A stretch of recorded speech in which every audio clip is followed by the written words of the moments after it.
The life in the hereafter. What does the Quran say? Translation of Jahan-e Fada. Ghulam Ahmad, Parwez. 1969. The Law of Requital. The basis of Deen is centered on the law of requital. The reality is that the whole system of the universe is based on this law. The meanings of the law of requital are: 1. Allah has ordained a fixed outcome for every cause. E.g., if a pot of water is put on a fire, then after a while the water will first become warm, and then will start boiling, or if a poison is eaten in a particular quantity, this will kill a man. This is an established law of Allah. 2. Man's every deed gives birth to its own result or consequence. This is an immutable law in which there can never be any change. The Quran has declared, this has been Allah's Sunnat law already in the past, and there will never be a change in this. 48:23. See also 17:77-35. 43.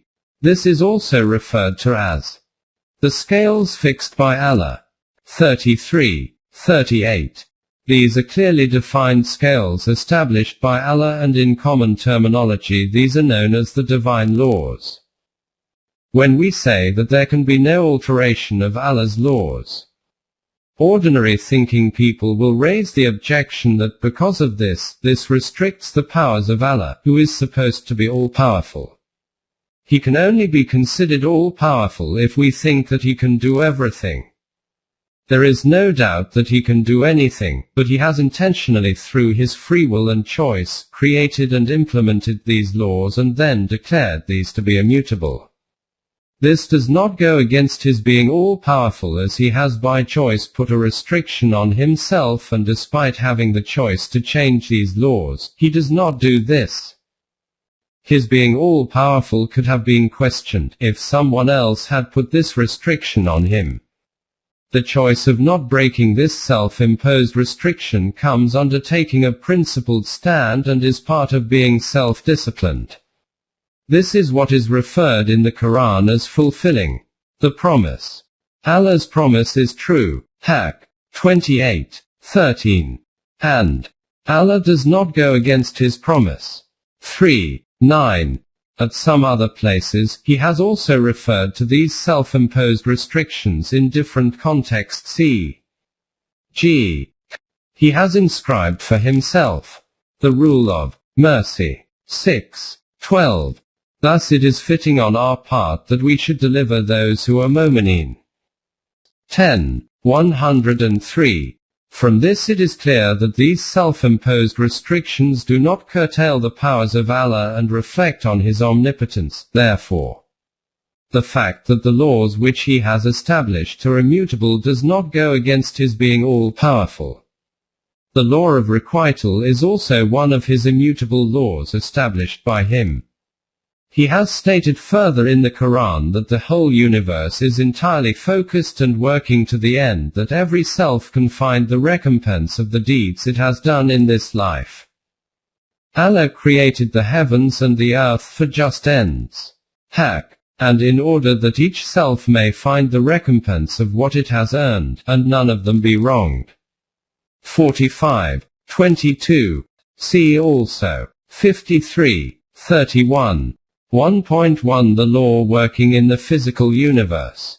The physical universe and its mesmerizing and awesome system is within the grip of the law of cause and effect. In common language, this is known as the laws of nature.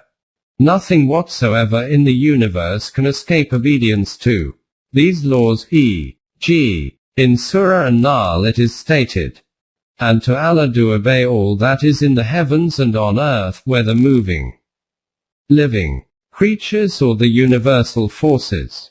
Angels, for none are arrogant before their sustainer. They all revere their sustainer, high above them, and they do all that they are commanded. 16:49-50. Since the question of the working of the physical universe is not part of the current discussion in this book, which is about the issues relating to human life. We will not dwell further on this aspect. 1.2 Functioning of the law of requital in human life. Human life has two parts. One part is physical, which follows the physical laws established by Allah. In this respect, there is no difference between a human being and an animal, e.g., eating, drinking, sleeping, awakening, health, disease, and finally death, all are subject to the physical laws. In this, man's choice or intention and knowledge is not a condition. For example, if someone puts his finger into fire, his finger will burn, and he will suffer pain. For this, 1. It is not essential that man should know that if he puts his finger into fire, it will burn, or that if he does not know this, then his finger will not burn. The finger will burn irrespective of any knowledge about the burning power of the fire. 2. Nor is it essential that if a man puts his finger intentionally through his own choice into the fire that the fire will burn it, or if his finger is pushed into the fire by someone else, then it will not burn. The fire will burn the finger in both cases. This law is strict to such a degree that if it is my finger which is burnt, then I will have to bear the pain, and another will not bear the pain. It is also not possible that on the intervention or recommendation of someone else, the pain can be reduced or removed or shared to a degree. The only solution to be free of this pain is that one has to refer to another of Allah's laws, i.e., applying a medicine which can deal with the burn. So under one law the finger is burnt by the fire, while through another law, the pain can be relieved and the burn can be treated by using a specific medicine. When we went the first law, then the resultant pain was justice. ADL. By following the second law of Allah we can get relief from the pain, and this is called His mercy. Rahmat. This is the Quranic concept of mercy. Obviously, both of these laws relating to justice and mercy are equally applicable to every human being. There is no distinction in these laws between whether one is a Muslim or a non-Muslim. In fact, in this aspect there is no difference between human beings or animals. These physical laws are equally applicable to all in the world. 1.3 Human life. Human life is not only a physical one, or an animal life, as it has another aspect which is beyond the animal level. Here we come across two ideologies of human life. One ideology is that human life is a physical life. But because man is a social being, his life is not lived as an individual isolated life, but is lived as a collective life within a society. It is therefore important that laws should be formulated to prevent conflicts and clashes between individual interests and should bring order within a society. Everyone should live a peaceful and prosperous life. For this aim, society makes laws and regulations, and obedience to these laws is compulsory. Those who break these laws are declared by society as criminals and punished. This is known as the system of justice within a society. This is also in reality a form of the law of requital, but in this and in physical laws there is a difference, and that difference is very significant. According to the system of justice established by a society, it is possible 1. That a person can break a law but may not be caught by the system of justice. 2. That a person, even if he is apprehended, may escape punishment as a result of deceit, a bribe or intervention, etc. If a person breaks a law and escapes punishment in this way, then there will be no difference between him and a person who has not broken a law. Both will be viewed as peaceful citizens in the eyes of society. If lawlessness becomes commonplace in a society, then the people who break the laws live a more pleasurable life compared to those who obey the laws. As the former exploit the system using both lawful and unlawful means to their advantage to live a more luxurious life. 1.4 The second concept of life. In contrast to the above, the other concept of human life is that it is not merely a physical existence, but in addition to this it has another existence, which is called the human self. Every act which a human being does affects itself. Good deeds have a good effect, while bad deeds have a bad effect. Man cannot escape from these effects through his own schemes and tricks. For these effects to take place, there is no need for an eyewitness to be present, or the need for someone to arrest, nor is there a need for a decision from a court of justice, or the need for an administrating authority to carry out this decision. This effect results automatically in the same way that a finger is burned by putting it into fire. With the physical death of man, his self does not finish. Instead, this self, with all the effects collected during its worldly life imprinted on it, moves forward after death to the next stage. The types of effects and the total sum determine the future of the self. This doctrine of life is called Deen. Deen also shapes and establishes a society. Because out with a society, an individual who lives an isolated life within which he does not interact with other human beings, for him the question of good and bad does not arise. This means that the laws given in Deen have an effect on society. These laws, however, do not only have an effect on the society but also on the self of individuals who obey these laws or go against them. For example, 1. An individual forms an intention to commit theft somewhere but does not get an opportunity to do this. This individual will not be declared a criminal according to the system of justice of a society. However, there will be a result of this intention of his in that it will leave an effect on his self. 2. If the same person succeeds in carrying out a robbery but is not caught, or otherwise escapes punishment from the system of justice of the society, then though he may not get punished as per the laws of the society, this action of his will however have an impact on his self. 3. If the same individual is caught and punished according to the laws of the society, then after he has served his time, he will no longer be considered a criminal by the society. However, the effect this criminal activity has had on his self will not be absolved, despite being punished by society's laws. 4. The impact of the effect of his wrong action on his self can only be removed when he acts according to the divine laws, which are established for this purpose. 5. If he fails to remove the effects on his self, then these will remain part of his self and will be carried forward to the life in the hereafter. In this connection we need to understand two further important matters. Firstly, only those acts will affect the self about which the individual is aware that these were good deeds or bad deeds. If someone was not aware of this law, or his intellectual level is not sufficient to understand this law, then these deeds will not affect his self. Secondly, if he was forced to carry out an act and was unwilling, but could not avoid doing so, then this also will not affect his self. The Quran has clarified this point by stating, "On no self does Allah place a burden greater than it can bear. It gets every good that it earns, and it suffers every ill that it earns." 286. One interpretation of this is that an individual is only responsible for those of his acts which he carried out with his intention and knowledge.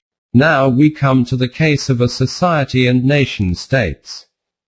One fundamental point we need to understand in this connection is that Deen is the name of harnessing the forces of nature and resources and using these for the good of mankind.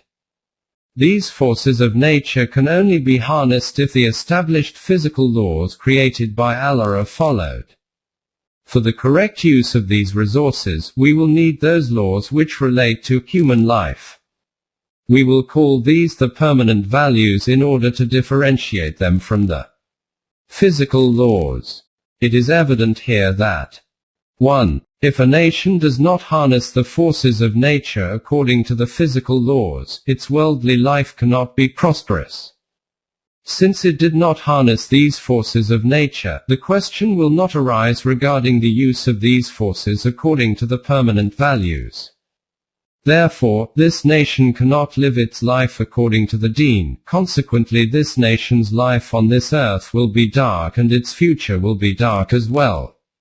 However, if among this nation there are individuals who are dissatisfied with this way of life, and make efforts so that changes can take place in the society, within which they would then be able to live their lives according to deen, then for these people this worldly life will generally be difficult and unsatisfying, but the next life will be prosperous. 2. The nation which harnesses the forces of nature, even though it does not utilize them within the domain of the permanent values, its present life can be prosperous. However, the later part of the life of its people will be dark. But if there are some people in this nation who try to organize life according to the permanent values, the later life of such individuals will be bright. 3. The nation which harnesses the forces of nature and then brings them into use within the domain of the permanent values, its present life will be prosperous and bright, and its later life will also be successful. This nation will then possess an Islamic system. However, if some people among this nation are unhappy to live within this system, but continue to live under constraint, their later life will be dark. The Quran has described in detail the collective consequences of the working of the law of requital and states. 1. The nation which does not make use of the natural resources or forces of nature may live for a short time on its inherited wealth, but ultimately will be destroyed. 2. The nation which exploits the natural resources but does not use them within the remit of the permanent values will obtain the immediate benefits and pleasures of this life, but ultimately its system will weaken, decline, and be destroyed.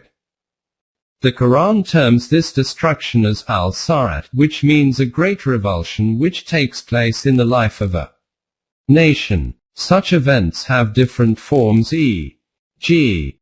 A. Sometimes it happens that due to following a wrong system, a nation starts developing an inner downward trend and the people lose the ability to face natural calamities, and gradually the nation loses its identity and effectiveness and becomes irrelevant in the world. B. Or another more powerful nation overwhelms the weaker nations and subjugates them directly or indirectly, and the nation loses its freedom and independent identity.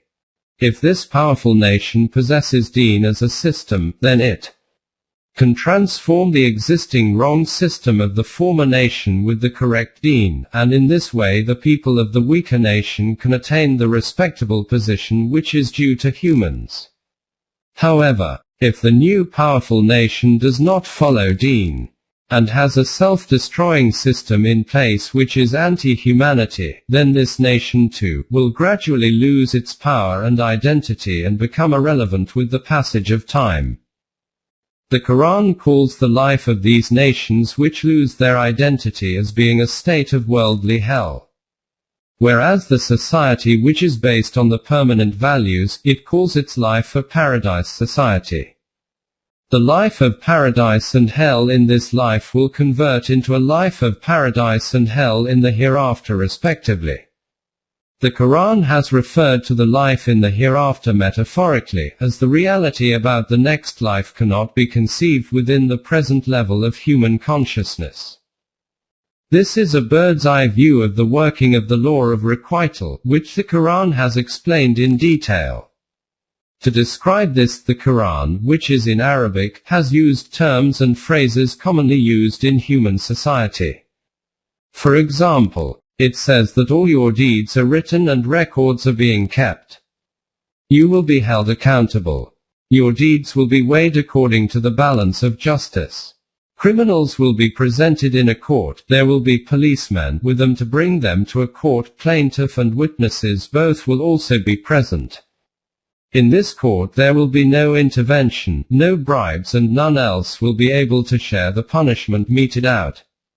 Similarly, the punishments which are referred to in hell are illustrated by examples based on the human world. For example, imprisonment, fire, and spilling of blood in a battlefield are like facing hell. As far as the references to hell and paradise in this life are concerned, these are in physical terms, but the reference to the hereafter is explained using metaphors. Regarding the law of requital as explained in this introduction, we have now to see how the Quran has explained these details. Keeping the introduction in mind, we now need to look at these details further. With this in mind, understanding will be easier, and we will not have to go over the same point repeatedly.